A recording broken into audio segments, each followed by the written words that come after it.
আমি তখন ক্লাস 5-এ পড়ি। আমার বাবা সরকারি চাকরিজীবী হয়, তিনি তখন চট্টগ্রামে বদলি হয়। সব আত্মীয়স্বজন ঢাকা থাকা সত্ত্বেও আমাদের ঢাকা ছেড়ে চট্টগ্রাম যেতে হয়।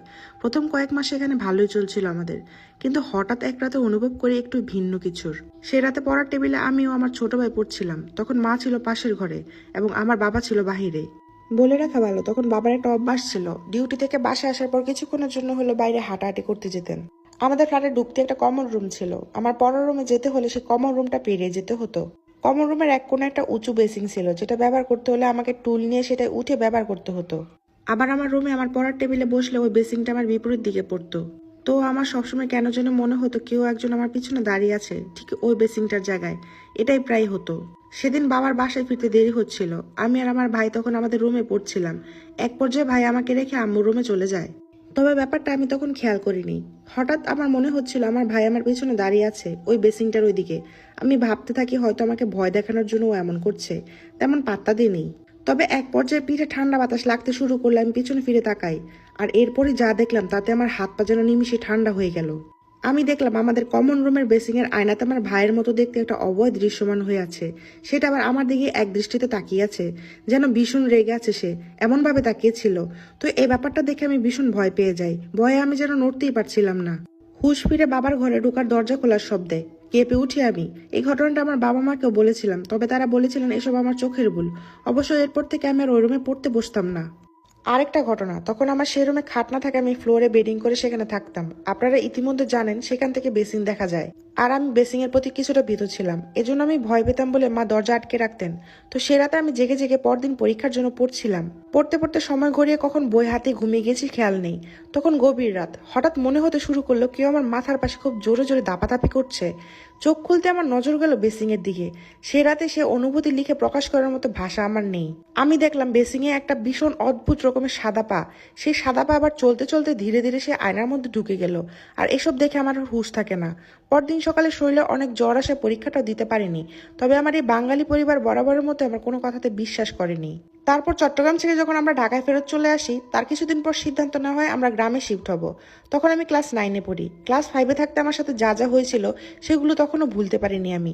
যাই হোক, গ্রামে আসার পর বাবা নতুন ঘর উঠায় এবং আমাদের ঘরে বেশ অনেকগুলো জানালা ছিল। আমরা প্রায় সময় রাতে জানালা খুলে রেখে ঘুমাতাম। অবশ্য আমার ছোট ফুপু যখনই আমাদের কাছে বেড়াতে আসতেন তখনই আমাদের বলতেন জানালা যেন রাতে না খোলা রাখি।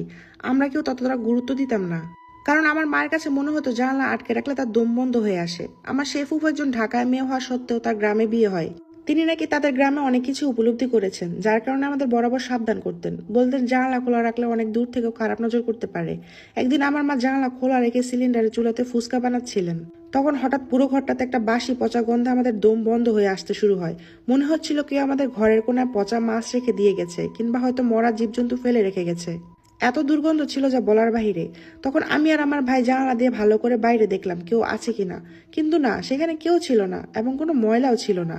এই ঘটনার পর থেকে আমরা খেয়াল করলাম আমরা যখনই কোনো নাস্তা বানাতাম অথবা ভাজাপোড়া করতাম তখন এই দুর্গন্ধটা ছড়াতো। আমার মা এই বিষয়টা নিয়ে আমাদের প্রতিবেশীদের সাথে কথা বলেন। তখন সে প্রতিবেশীরা জানান আপনারা যেখানে ঘর উঠিয়েছেন সেটা আগে খালি জায়গা ছিল এবং অনেকেই রাতের বেলা ব্রিজের উপর দিয়ে যাওয়ার সময় দেখতেন কিছু একটা এখানে এসে বসে থাকে, যার কোনো চেহারা নেই। এবং সেই জিনিসটাই ব্রিজের নিচে রাস্তা দিয়ে হেঁটে হেঁটে সে দূরের ক্ষেতের মধ্যে গিয়ে বিলীন হয়ে যায়। আর যখন এই জিনিসটা হাঁটাচলা করে তখন তার চারপাশে অনেক দুর্গন্ধ ছড়ায়। আর এই কারণে হয়তোবা আপনারা এই দুর্গন্ধ পান। উল্লেখ্য, আমাদের ঘরের ডান সাইড দিয়ে কিছুটা দূরে একটা ব্রিজ দেখা যায় এবং সেই ব্রিজ থেকে নেমে আসা ছোট্ট একটা রাস্তা আমাদের ঘরের পিছন দিয়ে অনেক দূরে একটা ক্ষেতের মধ্যে দিয়ে চলে যায়। প্রতিবেশীদের থেকে শোনার পর মা হুজুর দিয়ে আরেকবার ঘরটা বন্ধ করান, যাতে ওই জিনিসটা নজর আমাদের ঘরে আর না পড়ে।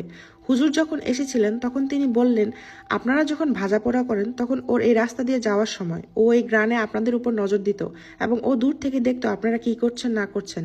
তাই এখন থেকে জানালা বন্ধ রাখবেন। তারপর থেকে মা সন্ধ্যা হওয়ার আগে সবগুলো জানালা লাগিয়ে দিতেন। প্রথম 2-1 দিন আমরা কোনো দুর্গন্ধ পাইনি। এরপর হঠাৎ একদিন আমার ছোট ভাইয়ের ইচ্ছে হলো সে পপকর্ন খাবে। আমার মা পপকর্ন ভাজার সময় দেখলো কে যেন জানালায় অনেক জোরে জোরে বাড়ি দিচ্ছে আর আমাদের ঘরের টিনের চালের উপর অনেক জোরে জোরে ইট মারছে। এই শব্দটা শুধু আমার মা একাই পাচ্ছিলেন।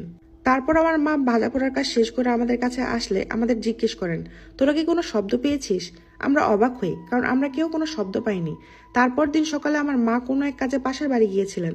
তখন কথার মধ্যে দিয়ে বলেন, রাতে কে যেন আমাদের টিনের উপর ইট মেরেছিল আর জানালাগুলো মনে হচ্ছিল ভেঙে যাচ্ছে। তখনই তারা জানান তারাও এরকম শব্দ পায়নি। এই ঘটনার পর থেকে প্রায় সময় টিনের উপর ইট মারার শব্দ পেতাম। প্রথমে মা একা শুনতে পেলেও একসময় আমরা সবাই শুনতে শুরু করি। তখন অনেক দোয়া পড়তাম। তারপর আমার বাবা আবার হুজুরকে নিয়ে আসে। হুজুর তখন বললেন ও নাকি খুব রেগে আছে, কারণ এখন ও কিছুই দেখতে পাচ্ছে না, শুধু ঘ্রাণই পাচ্ছে। এই কারণে সে আমাদেরকে বিরক্ত করে। তারপর হুজুর আরো ভালো করে আমাদের ঘরটা বন্ধ করে দিয়ে যান। আর তারপর থেকে আমার মা ভাজা পোড়ার কাজটা দিনেই করতেন। ও সন্ধ্যার সময় আয়তুল কুরসি পরে সবগুলো জানালা লাগিয়ে দিতেন।